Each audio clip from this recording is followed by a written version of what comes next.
در انسان توانایی خارق‌العاده‌ای هست که میتونه دقیقاً به اون چه که میخواد برسه. ولی تفاوتی بین باید و خواستن هست. بهترین انگیزه خودانگیختگیه. یکی میگه ای کاش یکی بیاد و منو هول بده.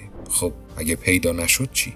باید برنامه بهتری برای زندگی خودمون داشته باشیم. وقتی میدونیم چی میخوایم و خیلی هم اونو میخوایم، راهی برای به دست آوردنش پیدا خواهیم کرد. انگیزه به تنهایی کافی نیست. اگه به یه آدم ابله انگیزه بدی میشه یه ابله با انگیزه. خواسته ای که فوریتی در اون نباشه ارزشی هم در اون نیست. طلب کردن سرآغاز دریافت کردن و رسیدنه. حواستون باشه. با قاشق سراغ اقیانوس نرید. دست کم یه سطل بردارید که بچه‌ها بهتون نخندن. برای دریافت کردن فرصتی بهتر از این نیست که شکرگزار داشته هامون باشیم. شکرگزاری دریچه های فرصت رو به روی ایده ها باز میکنه تا به سمت شما بیان. فردی که عزم و اراده داره میگه من باید از این کوه بالا برم.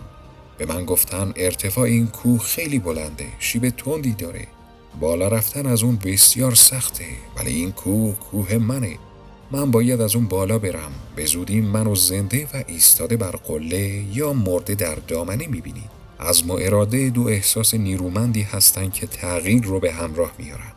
استقلال مالی یعنی بشه با درآمد حاصل از منابع شخصی خودمون زندگی کنیم.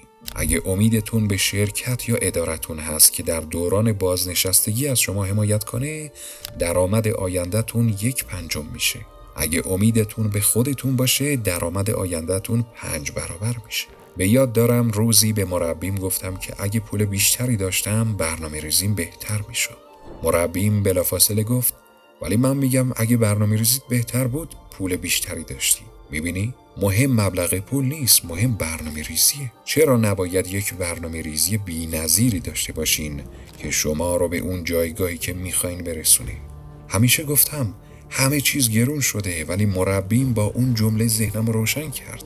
مشکلی نیست که همه چیز گرون شده، تو قدرت خرید اونا رو نداری.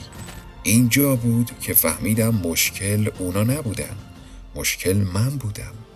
انسان این توانایی رو داره علف هرز رو به باغ زیبا تبدیل کنه و از فقر به ثروت برسه.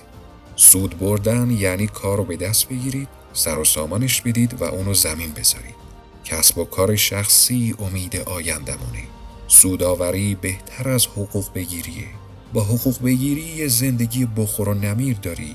با سودآوری به ثروت کلان میرسی. ما همگی راه‌های مختلفی برای گذران زندگی میشناسیم. جذابیت زندگی در اینه که راه‌های دولتمندی رو بیابیم. بچه‌ها باید 2 تا دوچرخه داشته باشن. یکی برای سوار شدن و دومی برای کرایه دادن. اگه مجبور شدید از یه وعده غذا بگذرید، اما از یه کتاب نه. خب توی سطل آشغال هم اگه خوب بگردن میتونن تکه نانی پیدا کنن، ولی راه‌های بهتری هم هست. مطمئنم. هر چی که برای موفقیت و رسیدن به آینده بهتر نیاز داریم پیشتر نوشته شده و موجوده. کل کاری که باید انجام بدیم اینه: به کتابخونه بریم. ما در کانال لول آپ ویدیوهایی رو میسازیم که به رشد و ارتقای شخصیت کمک میکنه. اگه دوست داری در این مسیر همراهمون باشی، ویدیو رو لایک کن و کانال رو سابسکرایب داشته باش. تا ویدیوی بعدی، مرسی از همراهیتون.